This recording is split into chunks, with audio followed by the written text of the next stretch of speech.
NXT Women's Champion Jacy Jayne makes history winning the Knockouts Championship. Is WWE colonizing TNA? Io Sky and Stephanie Vicure dream match delivers. Charlotte and Alexa heading to SummerSlam, and there is a new witchy stable in AEW. Welcome everyone to Ring the Bell. This is DS, and this is your Women's Wrestling Weekly. Yes, we are back at it back.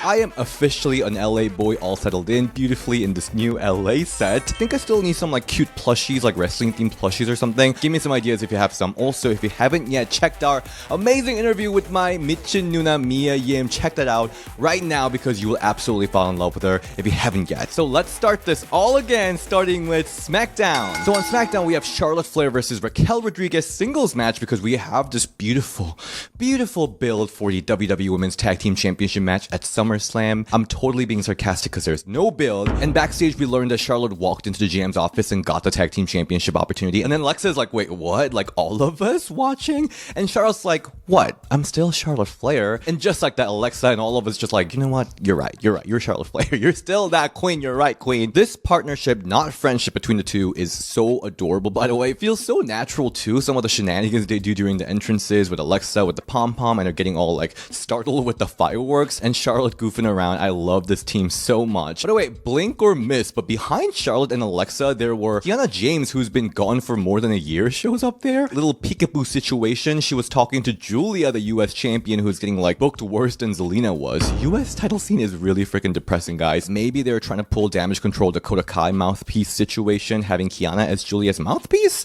We shall see where this is gonna go. Back to the match. I think this is the first time Charlotte and Raquel clashed in a singles match. It was cool seeing Charlotte and Raquel going at it, exchanging big boots, and Raquel's been showing a lot more intensity lately, which has been really great to see. And at the end, Roxanne distracts Charlotte's figure 8 attempt, and while referees distracted by this, Alexa backfires them, hits Raquel with the cheerleader pom-pom, letting Charlotte steal it with the roll-up. I think this match was really cute, but what really stood out was growing chemistry between Alexa and Charlotte here. Then we got Stephanie Vicure versus Alba Fire singles match, and this honestly could have been a dream match for a lot, I think, if it was Kaylee Ray maybe. Yeah, guys, do you remember Alba Fire used to be the longest NXT UK Women's Champion ever, but she comes in here for the shortest match ever. The match ended in like 2 minutes. Alba went up for the senton, Vicure dodged it and hit her world famous Devil's Kiss, because you need to have a Devil's Kiss.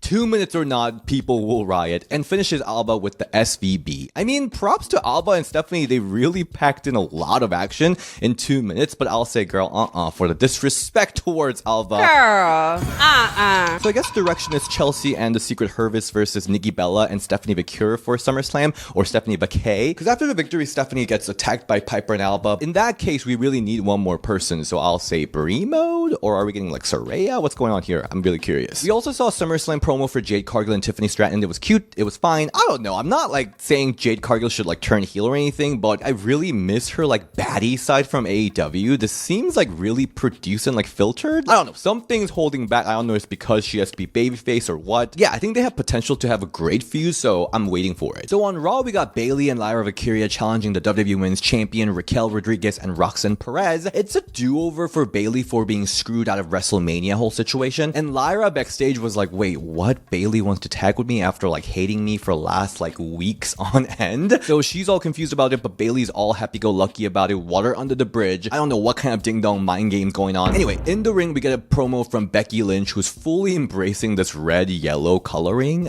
She's really embracing it. And she calls out Lyra to tell her that if she loses at SummerSlam, she'll never get to challenge her again for the IC title again. Lyra then makes this match at SummerSlam a no DQ, no countout match, which makes sense given that this is like their third match, so I think that makes sense. Becky then asks for a respectful handshake, but of course she was gonna do the cheap shot. So Lyra saw this coming from miles away, so she reverses it into manhandle slam. Then to the championship match. What stood out to me most was Raquel getting a huge ovation here in Texas, and Bayley was doing the most to cheer for Lyra throughout this match, being a really like over-the-top supportive partner here, making all of us like, oh my god, what's going on here? Like, when is she gonna stab her in the back? Turns out we were all wrong, at least for this week. Then the Dominic distraction with Lyra going out to confront him, and Raquel accidentally big booting Dom, and then they have this whole angle with him and AJ Styles that I'm not really interested in. The only medic I want to see back is BB. Then Becky comes back out to attack Lyra while referee was distracted, and Roxanne sneak tags Raquel in, with Raquel taking Bailey out with Tahana Bomb. So our bad for doubting Bailey. She was in it for real, at least for this week. Yeah, this match was fine.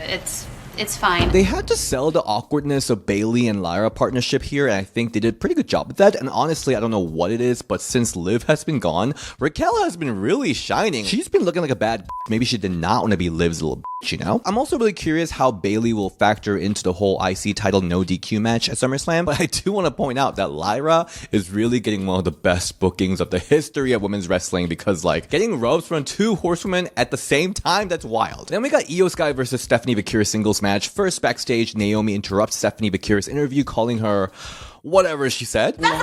She's just so unhinged lately. Then later we see Damage Control reunion with Kairi, Asuka, and Io, with Kabuki Warriors wishing best for Io's big SummerSlam match, but Asuka throws in some polite shade. Good luck with your friend, Rhea. I think Asuka's still pissed that Io picked Rhea as her opponent at Evolution, because yeah, I'll be pissed too. So we get this incredible Stephanie Bakira versus Io Sky singles match, and they get tons of time to do whatever they wanted to do. Like, this was definitely not like a regular TV match. They had tons of time to do like extensive chain wrestling to start this match, building towards incredible aerial moves. That reverse superplex was crazy, and Stephanie of course had to do her devil's kiss, but this time she elevates it with the apron, and like she does it in the ring again. Great stuff, getting the holy shit, this is awesome chant from everyone, amazing. But Secret Hervis is out here to shit on this, and Chelsea Green takes the opportunity to attack Stephanie to end this match in DQ. So Io and Stephanie come together to fight them off, only for Naomi to attack Io from the back. People attacking them left and right, but remember, mommy is always on top, because Rhea Ripley comes out with crazy ovation, taking everyone out, including Chelsea, Naomi, standing tall with Io and Stephanie. Again, great match. Love that WWE gave tons of time for Io and Stephanie to do whatever they want, it seems like. I mean, it's kind of weird that Io had to lose her champion belt to finally get matches on Raw, but besides the point, maybe they learned their lesson from Evolution. And Naomi is killing it as an unhinged top heel champion, so I am stratified. Heading to NXT, we had Fatal Influence promo talking about how Jacy yet again surprised everyone, defending her NXT Women's Championship at Evolution, and she says she'll win the title versus title match at Slammiversary to win both belts. Then TNA Knockouts Champion Masha Slamovich comes out, and I swear WWE is setting her up in this episode of NXT. First of all, her mic doesn't work when she first comes out, and then I guess it worked for TV viewers but not for the live audience viewers. So like Fallon, who's like so sleek with this, she gives her the right mic to talk to. It was really, really sweet. Fallon, you were so nice here. You're so sleek. You are the kind influence, not fatal influence. And then Sol Ruka shows up with Zarya, showing off her two belts, and I think this is the first time Speed Championship showed on TV. Anyway, this starts a huge brawl leading into a 6-woman tag. I gotta say, Jacy here was so good on the mic. Even with the vocal cord situation here, I'm kind of seeing it for fatal influence here. And the match, Masha, the TNA World's Knockouts Champion, comes out to Zarya and Sol Ruka's music, which I think is kind of insulting. And then the crowd started doing this like surfing thing on their own, totally detached from the match. I don't know if that's for like Sol or something. And then they had this random situation where like Ava comes out to grab Lexus King. I don't know what that's about. And I'm just like, we have 3 champions in this match. Are we really doing this? The match was really fun. I'm gonna be really honest, guys. Like, this is the first time I'm really kind of liking Fatal Influence in the ring. You know, I wasn't able to watch as consistently during the move, so seeing Fatal Influence under Jacy's leadership was so nice. And Fallon and Jasmine moved so well together. I was like, finally, it's clicking for me. Masha, as always, is a beast in the ring, and at the end of the match, Sol and Zarya like leave Masha alone in the ring, not because they're heels, but because Tatum and Izzy come out, and Sol and Zarya are like fully distracted by them. No care for Masha. They like fly out to them, but Masha is Masha, and she roundhouse kicks Jacy and pins the NXT Women's Champion with the snowplow, and she poses with both titles. This was a great match. I'm stratified. Then we got this backstage segment where people complain about how they weren't part of Evolution Battle Royale, and then the Evolve Women's Champion Kali Armstrong then comes in to talk shit on Carmen Petrovich, setting up for a singles match between the two. The acting here is like slightly but it was really cool to see our Evolve champion on NXT. Kali looked really good in the ring here with the intensity she brought. Again, the powerhouse market in women's wrestling is so saturated right now, it's hard to stand out, but she definitely has something new to offer. But whatever to everyone, angry Jordan Grace runs in to attack everyone, and she said, F this, all of y'all, grabs microphone and asks for Blake Monroe to come out, with the Evolve GMs coming out to calm her down. Then they play this really cute vintage vignette for Blake Monroe. She's basically like, look at you, now look at me. She announces that she will make a singles debut on NXT next week. An angry Jordan attacks both Stevie Turner and Robert Stone, ending the segment. About time Jordan loses her shit, right? Like, she definitely did not give a here after her third big PLE match losses, even as a babyface. I really like that. I mean, I did feel a little bad for Kylie Armstrong, the Evolved champion, but I'll say satisfied. Moving on to AEW, they started this really cute residency at Aragon Ballroom in Chicago, and the venue looked really, really beautiful. Dynamite, we had this $100K four-way match. Thekla, Willow Nightingale, Chris Statlander, and Queen Aminata in this match. This match was one of those matches just like flowed so well, constant action, everyone in the match going in and out. And I've seen Thekla wrestle before in Stardom, but I didn't realize how much of a star she was. She looks so cool here. Loved her spider back bridge taunts. Anyway, at the end, Willow hits Thekla with Dr. Bomb, but Statlander pulls referee's leg out. I don't know, this is like little heelish. I don't really know if she's babyface or heel, what's going on with their friendship, whatever. But they obviously still have issues because this pissed off Willow so bad. They like brawl to the back. They do not care about 100K that's on the line. Like $100K, who? I wish I was like that. So it's just Aminata and Thekla in the ring. Then Sky Blue comes out for the distraction. Then Julia Hart in the back black mists Aminata while the referee was distracted, letting Thekla hit Aminata with curb stomp for the win, winning the $100K. Is she sharing it with Julia and Sky Blue? But really, these three look perfect together. I love these dark energy stable. I love it. Satisfied. Then Timeless Toni Storm comes out to cut another insane promo following her victory over Mercedes Moné at All In. By the way, I'm so sorry I didn't get to review it. As you know, I was a bit busy at Evolution, so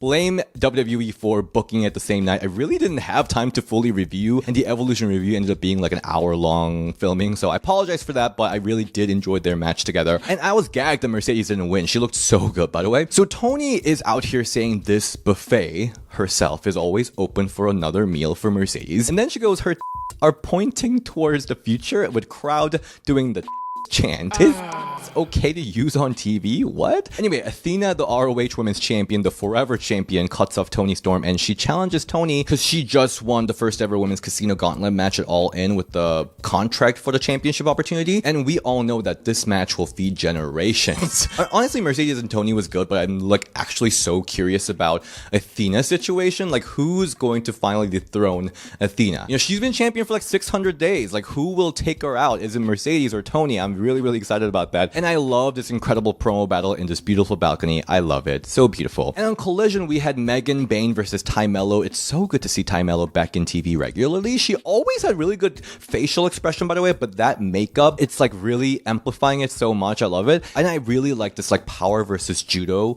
situation here. Ty brought so much submission offense here, like Fujiwara armbar, triangle, and Megan Bayne just like shuts it down with power. And at the end, Megan the Megasis, love that nickname, by the way, blocks Ty KO and hits this flying lariat, followed by this huge running power bomb to secure the win. So good. So much intensity from Megan. I love her. I'm satisfied. Then we got Taya Valkyrie versus Alex Windsor, the newest AEW's acquisition, the newest signee. Honestly, I've never heard of her before, but like love that little backstage promo she cut before the match. I really got good vibes from her, and I love how she emphasized Windsor. Like, love that energy she's bringing so much. Windsor! And Taya looked so divine here, being carried out like goddess. I wish I was her.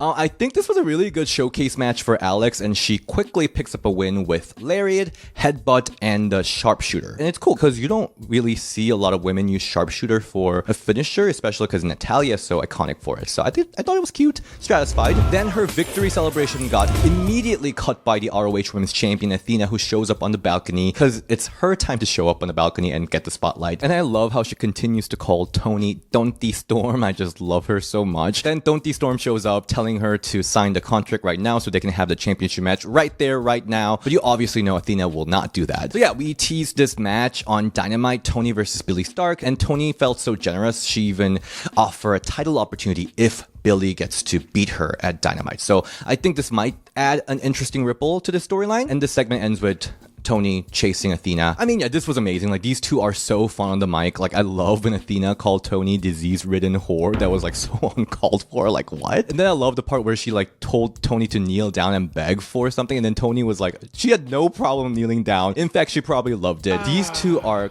golden together. I love this so much. And before we wrap up, I need to talk about this title versus title match at TNA Slammiversary because this was some history made here. Herstory made. So if you've been a long-time women's wrestling fans, you know that it's been our dream to see the WWE Divas versus TNA Knockouts since like late 2000s, right? Late Cool versus Beautiful People, Awesome Kong versus Beth Phoenix. We had our NXT Women's Champion Jacy Jayne versus TNA Knockouts Champion Masha Slamovich, with both titles on the line representing each division. Well, I guess Jacy's technically representing WWE's developmental brand. Anyway, this match was really fun. I mean, obviously the stakes were so freaking high. The wrestling itself was almost like in the backgrounds, I think. I do kind of wish Jacy did a little bit more in the ring, but I guess she's kind of letting the babyface shine more in every matches she does. She's a very traditional heel. She does a lot of rest holds. Masha is so good in the ring, so intense. She always bring it. And later part of the match gets super hectic, with Fatal Influence distracting the referee, letting Jacy hit Masha with the title belt for the pin, but Masha kicks out. Then Lei Ying Li and Xia Brookside, the knockouts, then comes out to neutralize Fallon and Jasmine.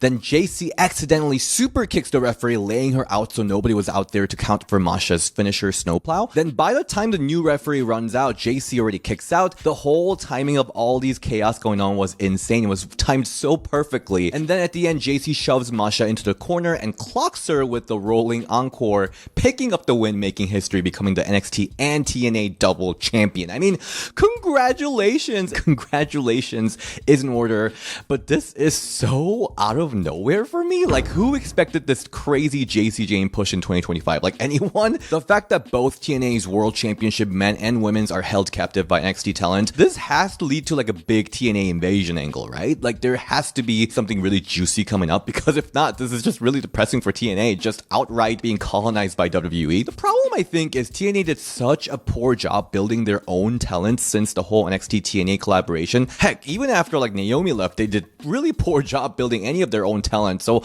I don't know how convincing this invasion angle will look given their star power. They really have to work on that. I'm looking at more of a big picture situation, how like this is something that women's wrestling fans have been fantasizing for a long time. Again, from like 2000s, this historic moment finally happening, and Jacy Jayne being the conqueror of Knockouts division from WWE is not something I envisioned at all. I don't know how you feel about it. Given that she's such a strong character, I'm sure she will do great as a, as part of storyline. But like the match wise, I think I want a little bit more, because I think this match ended up being really good, but that's because of like the shenanigans and the high stakes, not necessarily because what we saw inside the ring. So that's something I want to see a little bit more emphasis on top of this juicy storyline, whatever juicy storyline they're building towards. Definitely will be something to pay attention to. For now, I'm kind of mixed about it, so I'll say I'm Confucius, but I think it has the potential to turn into some like industry shaking angle, so we'll see if done right. And that is it for this week's Women's Wrestling Weekly. I'm so glad I'm back. I'm all settled in and I'm editing away, so there's more special episodes to come out. Yes, we're back, guys. I missed you so much. It's going to be a fun time heading into SummerSlam. And if you want to find me online, you can find me at DSShin on Instagram and Ring the Bell DS on Twitter. And I'll see you guys next time. Bye.